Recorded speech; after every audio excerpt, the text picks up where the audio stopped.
안녕하십니까. CJB 모닝와이드 화요일 아침에 인사드립니다. 충주시가 애국가와 국기에 대한 경례를 국악으로 편곡한 국민의례곡을 제작했다고 합니다. 어떤 음악일지 기대가 되는데요. 네, 그렇습니다.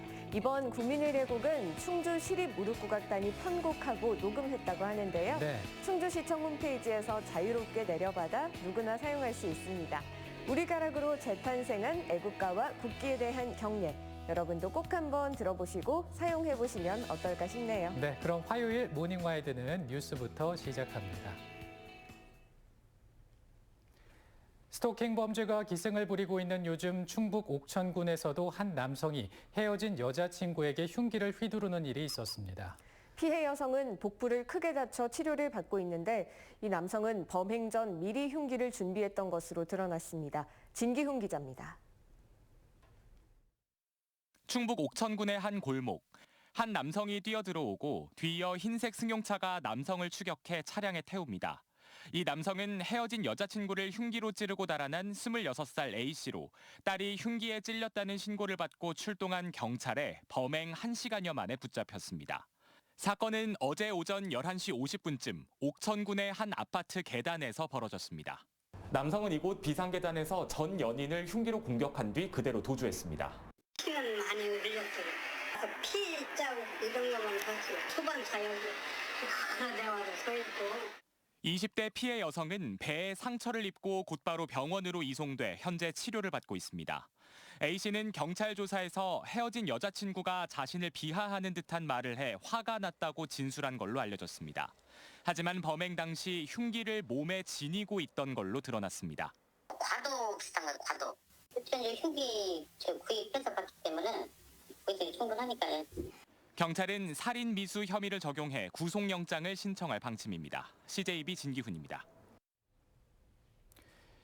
2년 전 청주시가 더 이상의 소각장은 없다고 선언한 뒤 소각장 관련 소송 결과가 잇따라 나오고 있는데요.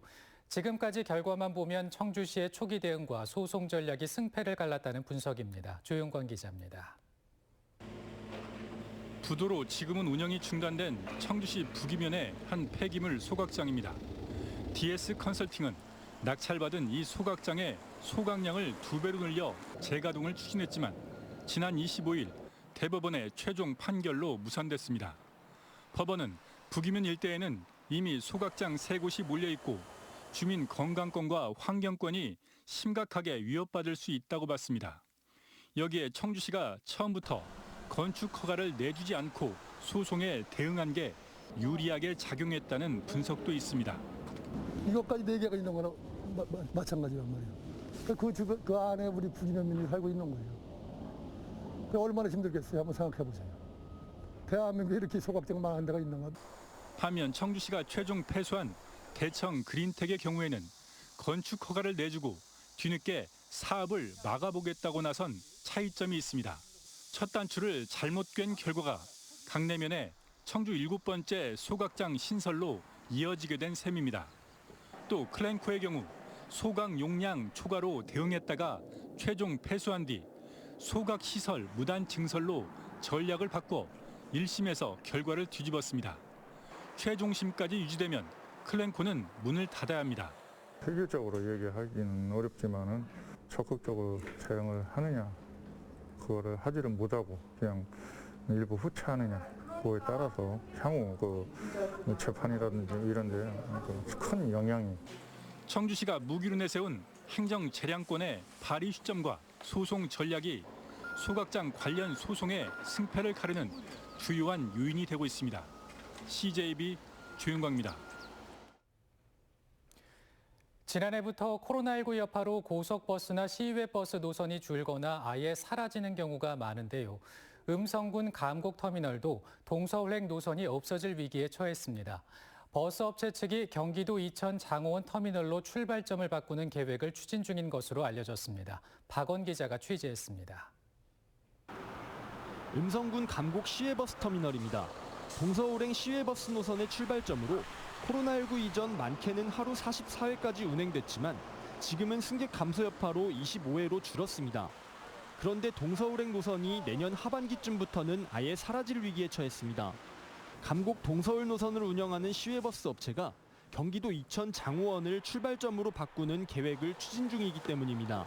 시작점이 여기인데 시작점이 시작과 끝이 장호원으로 될 가능성도 있다는 얘기죠. 감곡터미널과 장호원 터미널은 거리로 1.6km가량입니다. 하지만 걸어서는 30분 넘게 걸리고 시내버스가 없어 택시를 타면 할증이 돼 4,000원 이상의 금액이 소요됩니다. 노약자들은 거기까지 걸어가려면 20분씩 막 이렇게 걸어가야 되는데 상당히 불편하죠, 이게. 그 학교 왔다 갔다 하는 게 좀 많이 불편해지고 사람들도 그러면 이쪽 대학교를 많이 꺼려하지 않을까 싶어 해요.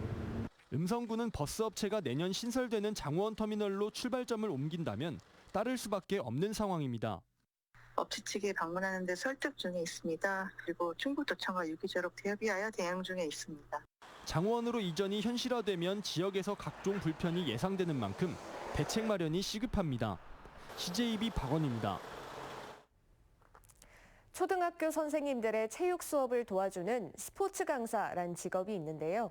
문재인 정부가 들어서면서 비정규직 없는 세상을 선언했지만 이들은 무기직 전환조차도 먼 희망으로 남아 있습니다. 홍우표 기자가 그 이유를 취재했습니다. 한 달 전 충청북도 교육청에 또다시 천막 농성장이 등장했습니다. 학교 비정규직 노조가 처우 개선 등을 요구하며 설치한 것입니다. 진보교육감이 당선되면 노사관계에 엄청난 진전이 있을 것이란 기대가 있었지만 벌써 10년째 같은 풍경이 되풀이되고 있습니다.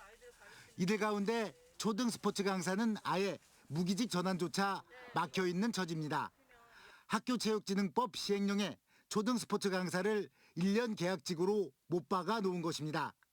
지난 2017년 교육부의 정규직 전환 심의위원회에서도 고용 안정을 위한 합리적 개선만을 권고했을 뿐 무기계약직 대상에서 제외했습니다. 청소원, 조리실무사, 교무실무사, 행정실무사 등이 무기직으로 신분이 바뀐 것과도 대비됩니다. 저희들 교육청에서도 많은 관심과 어떤 그 고민을 해봤지만 이 법을 준수를 해야 되는 그런 차원이기 때문에 저희들도 지금 딱히 방법은 없습니다. 도내 초등 스포츠 강사는 한때 230명에 달했지만 지금은 70명만이 남아 있습니다. 이들에게는 별다른 귀책 사유가 없는 한 1년마다 계속 재계약이 가능하다는 교육당국의 말이 더 이상 위안이 되질 않습니다. 교육청에서는 교육부에서 해결해줘야 된다고 보는 거고 다른 지역 같은 경우는 교육감이 결단해서 초등스포츠 강사의 강사라는 명칭을 변경을 해서 다른 직군으로 전환해서 사실 고용 안정을 해결하는 경우도 있어서 이명박 정부 시절 청년 일자리 창출이란 취지로 한시적으로 도입됐다는 초등 스포츠 강사.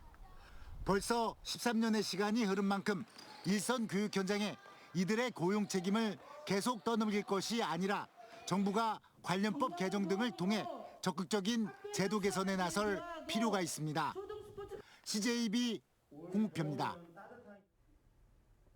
CJB는 건강이 염려될 정도로 열악한 주거 환경에서 살고 있는 12살 정한의 가족의 사연을 전해드렸는데요. 지난 8월 정한의 사연이 방송된 이후 많은 도민들이 십시일반 정성을 보내와 어제 정한의 가족에게 그 성금을 전달했습니다. 1,000원의 힘, 안정은 기자입니다. 12살 정한의 가족은 청주시 신봉동에 자리한 낡고 오래된 주택에 살고 있습니다. 콘크리트 벽은 금이 간 지 오래고 수시로 차오르는 습기와 곰팡이 때문에 호흡기 질환이 그치질 않습니다. 좁다란 욕실에서 세수 한번 하려면 허리를 굽히고 쪼그려 앉는 불편이 따릅니다. 아이와 가족의 건강을 위해 하루빨리 이사가 시급했습니다. 1,000원의 힘 16번째 후원 아동인 정아의 사연이 전해지자 각계각층에서 도움의 손길이 이어졌습니다. 신협 충북 두손모아 봉사단에서 가구와 주거 개선 지원비 1,000만 원을 기탁했고 트로트 가수 이명웅 팬클럽인 충북 영웅시대에서 500만 원의 성금을 전달했습니다. 회성약품 등 계열사 3곳에서 1,500만 원의 후원금을, 한국보건산업진흥원 임직원 1동은 300만 원을 전했습니다. 한 통화에 3,000원인 ARS 전화와 모금 계좌에는 241만 3천 원의 마음들이 모였습니다. 도민들의 관심과 사랑은 약 3,500만 원의 값진 성금으로 정한의 가족에게 전달됐습니다. 한겨울이 시작되기 전 지금보다 조금 더 쾌적한 새 보금자리로 이사할 수 있게 됐습니다. 경기도 안 좋고 코로나 때문에 힘드신데 너무 감사하고요.